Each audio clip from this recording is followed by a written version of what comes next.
बिस्मिल्लाहिर्रहमानिर्रहीम। अस्सलाम वालेकुम। मैं हूं गुलफाम चौधरी। आप देख रहे हैं मेरा फेसबुक पेज और यूट्यूब चैनल। पाकिस्तान की सियासत में अहम तरीन डेवलपमेंट हो रही हैं और मुसलसल डेवलपमेंट्स मुतवक्के हैं। यकीनी तौर पर जो पाकिस्तान के हालात हैं वो यकसर बदलने जा रहे हैं और बड़ी बड़ी तब्दीलियाँ मुतवक्के हैं। इस हवाले से हमारे साथ मौजूद हैं सिद्दीक जान साहब। उनसे जानते हैं क्या डेवलपमेंट हुई हैं, पहले उनकी बात सुनते हैं फिर उस पर बात करते हैं। देखें, बात यह है कि इमरान रियाज खान साहब जो है ना, पहले तो हम कुछ मोहतात बात कर रहे थे, खुल के बात इसलिए नहीं कर रहे थे क्योंकि सच्ची बात यह है कि आखिरी वक्त तक ये खटका लगा रहा कि खुदा न खास्ता उनको कहीं ना कहीं किसी न किसी एयरपोर्ट पे रोक ना लिया जाए। और उसकी एक रीज़न ये है कि आपको पता है कि हमारा जो निज़ाम है ये आवाम की फ़लाह के लिए तो कुछ करें या ना करें, मुल्क के लिए कुछ करें या ना करें, लेकिन जिनके ख़िलाफ़ चीज़ें करनी हो उस पर 100% काम पूरा होता है। यानी हम यूएई से जो पाकिस्तानियों के ऊपर वीज़ों की रिस्ट्रिक्शंस हैं, जो पाकिस्तानी को मुश्किलात हैं, वो तो हम हल नहीं करवा सकते, लेकिन वहाँ बैठा हुआ अगर कोई पाकिस्तान के इदारों के ऊपर तनकीद करता है तो वो ज़रूर वहाँ से उठाया जाएगा। लेकिन जहाँ पे हमने पाकिस्तान के लिए फेवर लेनी है कि यार हमारे लोगों को वीज़े नहीं मिल रहे और इंडियंस के लिए ज़्यादा आसानियाँ, पाकिस्तानी के लिए मुश्किलात हैं, उसके ऊपर हम कोई काम नहीं करेंगे, वहाँ पे हम कोई फेवर नहीं लेंगे क्योंकि वो हम पाकिस्तानियों का मसला है ना, वो गरीबों का मसला है, उनके रोज़गार का मसला है, तो वो कोई मसला नहीं। लेकिन जहाँ पे हमारी ज़ात का मसला होगा तो वहाँ पे हम कर लेंगे, वहाँ पे हम अपने तल्लुकात इस्तेमाल करेंगे।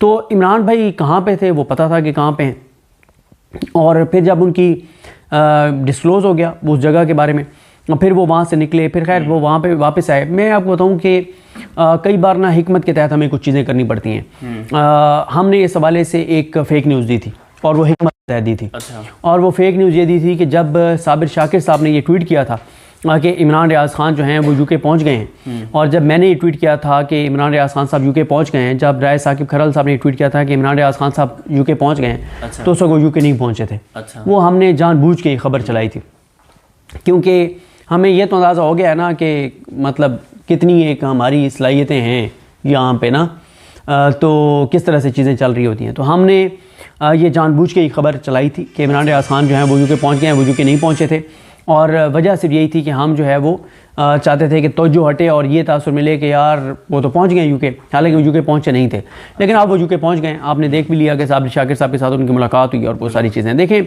इससे पहले उनके बारे में एक घटिया शख्स ने एक ख़बर दी कि वो जी अमेरिका में असाइलम ले लिया है और अमेरिका में जो है उन्होंने वहाँ से उनको ये हो गया है वो हो गया और अमेरिका जा रहे हैं और पहुँच रहे हैं और निकल पड़े अमेरिका के लिए, और ये वो इस तरह की ख़बरें दी थी, लेकिन ऐसी कोई बात नहीं थी। अच्छा। और कि वो असाइलम उन्होंने अप्लाई किया। असाइलम आप उस वक्त अप्लाई करते हैं जब आप उस मुल्क में पहुँच जाएँ, तो वो जब अमेरिका पहुँचे नहीं थे तो उन्होंने क्या असाइलम अप्लाई करना था।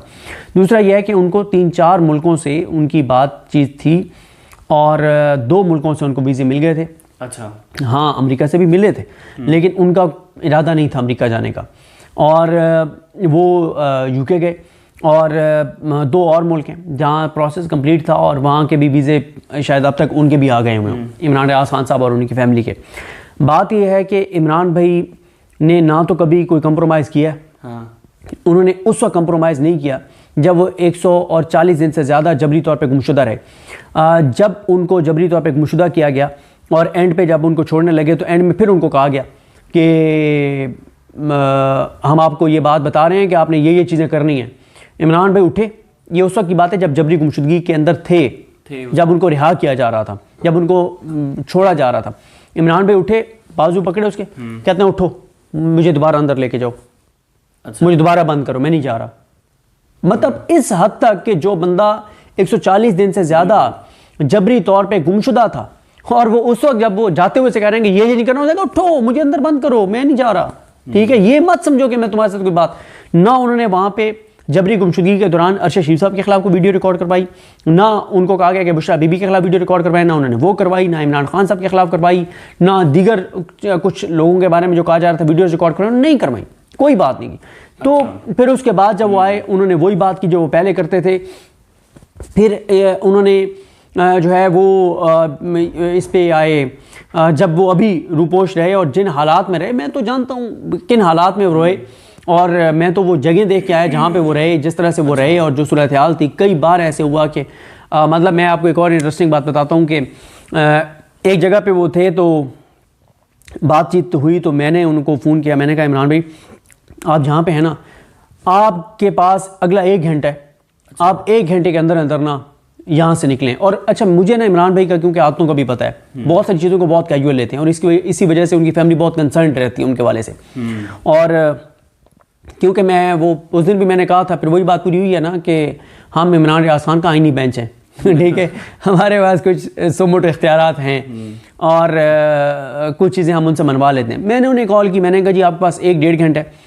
میں نے کہا آپ یہاں سے نکلیں گے، لیکن شرط یہ ہے کہ نہ آپ یہاں سے، میں نے کہا اگر آپ کے ساتھ آپ کی سیکیورٹی کے لوگ جائیں گے، سب کے موبائل آپ یہیں چھوڑ کے جائیں گے، کسی ایک کا موبائل نہیں ہوگا. میں نے کہا آپ 4-5 نئے موبائل منگوا لیں، non P T A devices منگوا لیں، سب کو ڈیوائسز دے دیں، non P T A mobile دے دیں، انہیں کہیں کہ واٹس ایپ کر کے اور سیکنڈ واٹس ایپ کھولیں اپنے اس موبائل میں جو نان پی ٹی اے ہے. اور ڈیوائس پہ میں نے کہا کوئی بندہ موبائل ساتھ کیری نہیں کرے گا، نہ آپ کی گاڑیاں جائیں گی. انہوں نے خیر وہاں سے نکلے اور ایک جگہ پہنچے. کچھ دنوں بعد وہاں پہ پتہ چلا کہ یہاں پہ بھی خبر آ گئی ہے، اور کچھ ہمارے سیکیورٹی کے لوگ وہاں پہ اس ایریے میں گئے اور سرچ آپریشن ہوا اور یہ ساری چیزیں. تو پھر وہاں پہ پتہ چل گیا کہ کام خراب ہے. وہاں سے جب وہ آگے نکلے تو ان کے ساتھ صرف ایک ان کے ٹیم ممبر تھے، اچھا ٹھیک ہے، جن کے اوپر وہ غازی ڈیپینڈنٹ بھی تھے، عمران بھائی. اور اچھا پھر خیر جب وہ اس سے بھی آگے گئے تو پھر اکیلے گئے، ان کو بھی نہیں لے کے گئے. اچھا اب ان کو وہ ساتھ تو لے گئے، بلنڈر کیا ہوا کہ اس نے جو ان کے ساتھ ٹیم ممبر تھے اس نے ایک بار موبائل آن کر لیا. اچھا مجھے عمران بھائی نے بتا دیا کہ یار وہ ایک بار صرف موبائل آن ہی ہے. میں نے کہا یار خدا کا خوف کریں، آپ نہیں باز آتے ان حرکتوں سے، آپ کی منتیں کر کر کے ہم تھک گئے ہیں کہ آپ کو اندازہ نہیں ہے کہ چیزیں کس طرح کی ہیں، پھر آپ اس طرح کی بلنڈرز کرتے ہیں. اس بندے کو وہاں سے نکالا جس نے موبائل آن کیا تھا، اچھا اس کو وہاں سے نکالا اور اس کو وہاں سے نکال کے اور کہا کہ پہلے وہ شاید آگے سے کہیں جا کے اس نے پرائیویٹ گاڑی لی، ایک جگہ جا کے اس نے سم آن کی، وہاں سے وہ گیا پتہ نہیں وہ کوہستان والی سائڈ پہ، وہاں پہ وہ گیا اور پتہ نہیں کتنا دور جا کے اس نے جو ہے وہ موبائل وہیں پہ چھوڑا، سم وہیں پہ چھوڑی، ایک اور موبائل اور ڈیوائس اس کے پاس تھی، وہاں پہ اس نے وہ موبائل کہیں پہ چھوڑا. اور وہاں پہ بھی یہی کہا کہ وہاں پہ بھی کسی ایسے بندے کو دے کے آنا ہے موبائل جو گاڑی میں رکھ لے، پہاڑی علاقوں میں مختلف جگہوں پہ گاڑی جانے والی ہو تو تاکہ لوکیشن مختلف جگہوں کی آتی رہے. ٹھیک ہے اس طرح سے. پھر وہ بندہ وہاں سے واپس آیا جس کے پاس پھر وہ موبائل ایک اور نیا بھی تھا، ڈیوائس بھی تھی. اس طرح کی چیزیں، مطلب اتنی مشکل حالات میں بالکل نہ انہوں نے کمپرومائز پہلے کیا تھا نہ وہ آپ کریں گے. دیکھیں میں آپ کو بتاؤں نا، یہ جو بات ہوتی ہے نا کہ عمران ریاض جو ہے نا وہ سیدھا یہ بات کرے کہ جی آرمی چیف کا نام لے کے نا، آرمی چیف کا نام لے کے یہ بات کرے. بھائی آپ کون ہوتے ہیں یہ بات کرنے والے کہ وہ آرمی چیف کا نام لے کے یہ بات کرے یا وہ بات کرے؟ بھائی آج تک دیکھیں بات یہ ہے کہ ہم اس بات کا آج بھی اگر کوئی ہم سے یہ کہے کہ ہم شہداء کی تصدیق کریں تو وہ تو ہم نہیں کریں گے. اگر اس بات کو کوئی کہتا ہے کہ اس بات کی وجہ سے ہمیں کوئی کمپرومائز کہتا ہے تو کہتا رہے. دیکھیں آج پی ٹی آئی اور اسٹیبلشمنٹ کے درمیان حالات خراب ہیں اور اس میں کوئی شک نہیں. جی بالکل، جس طرح سے آپ نے صدیق جان صاحب کو سنا کہ آئندہ آنے والا جو ہفتہ ہے یہ چند دن ہے، یہ پاکستان کی سیاست میں کتنے اہم ہیں اور اس میں جو پاکستان کی سیاست ہے اس میں کتنی بڑی تبدیلیاں متوقع ہیں. اللہ پاک وطن عزیز کا حامی و ناصر ہو. پاکستان زندہ باد.